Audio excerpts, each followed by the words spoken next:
Unutkanlık kişinin bir şeyi uzun veya kısa vadeli olarak kelime itibariyle unutması zaten. Yani hatırlayamamasıdır. Unutkanlık konusundan bahsedeceksek eğer öncelikle bunun nörolojik açıklamasını yapmamız gerekiyor. Nörolojik açıklaması da şöyledir. Beynimizde hafıza ile çalışan bölüm hipokampüstür. Hafızamız da 3 bölümden oluşmaktadır. Duygusal hafızamız vardır. Kısa bellek ve uzun bellek dediğimiz 3 temelden oluşmakta bu hafızamız. Duygusal hafızaya geldiğimizde bu sadece 1 saniye sürer bilginin işlenmesi.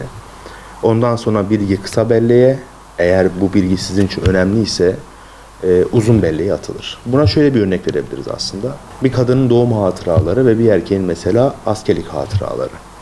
Burada duygularla beraber çok yüklü olduğu için genelde bu hatıralarımız bizim için önemlidir ve bu önemli hatıralarımızı anı yaşadıktan sonra gün ve gün hatırlamaya, onları başka insanlara anlatmaya başladıkça onu uzun hafızaya geçiririz ve uzun hafızada yıllar sonra bile biz o anı tekrardan yaşıyormuş gibi en ince ayrıntısına kadar anlatabiliriz başka bir insana. Tabi yıllar geçti kesinlikle değişimler olacaktır hafızada. Kısa bellek ise şöyledir, yani kısa bellekteki bilgilerimiz mesela geçen hafta pazartesi günü yediğiniz yemek.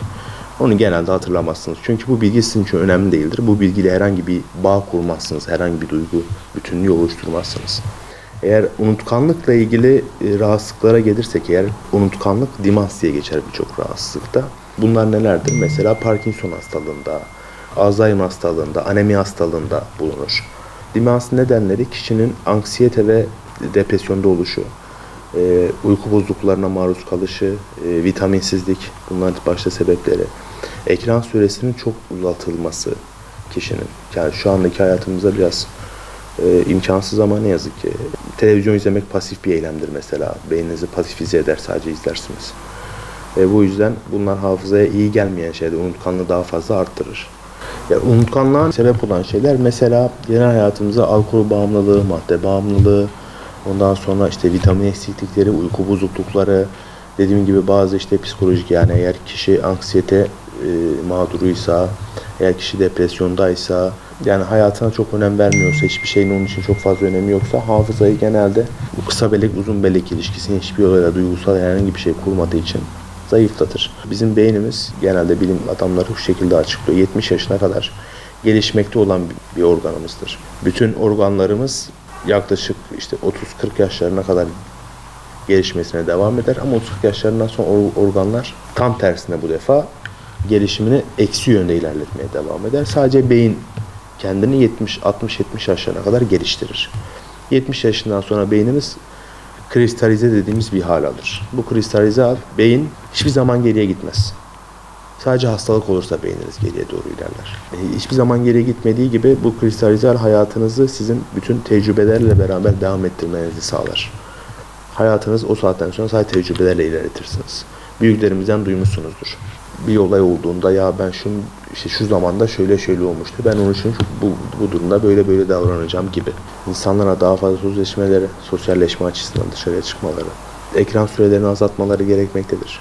Hafızayı arttırıcı bazı oyunlar oynayabilirler bu insanlar. Bu ileri düzeydeyse 1 saat değil, yani şeye bağlı ama yani her şeyi unutuyorsa kişi, kısa bellek uzun bellek çalışmasına çok büyük sıkıntı olduğunu düşünüyorsa.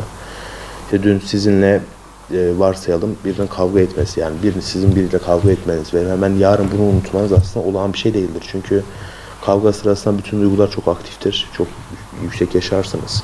Eğer siz bunu dahi unutuyorsanız, birçok alanda kendinizi eksik hissediyorsanız, bu hayat işleyişinize artık çok etki ediyorsa, burada yapmamız gereken şey ruh sağlığı profesyonellerinden ya da tabii ki psikiyatristlerimizden yardım almanızdır. Yani unutkanlık günümüzde çok fazla insanların muzdarip olduğu bir şey. Ama dediğim gibi bu muzdarip olmanın önünü alabiliriz. Bunda temel sebebi insanların birbiriyle iletişimin azalması. Daha çok iletişim kurursak insanlarla, daha çok konuşursak duygusal olarak bağ kuracağımız olaylarımız, anılarımız daha fazla artar. Ve bu artmayla beraber hafızamızı çok güçlü tutabiliriz. Hafızamızı diri tutmak için aslında unutkanlığın çok fazla olmamasını istiyorsak genelde her gün yaptığımız şeyleri biraz daha farklı yapmaya özen gösterelim. Mesela her gün gittiğiniz işe gidiyorsunuz her gün. Her gün böyle daha farklı yolları arada kullanmayı tercih edin. Ev hanımlarımız için işte her gün temizliğe yatak odasından başlıyorsa ya o gün mutfaktan başlasın ya da çok daha farklı bir şeyden başlasın. Yani günlük rutinlerimizi değiştirmeye özen göstermemiz gerekiyor.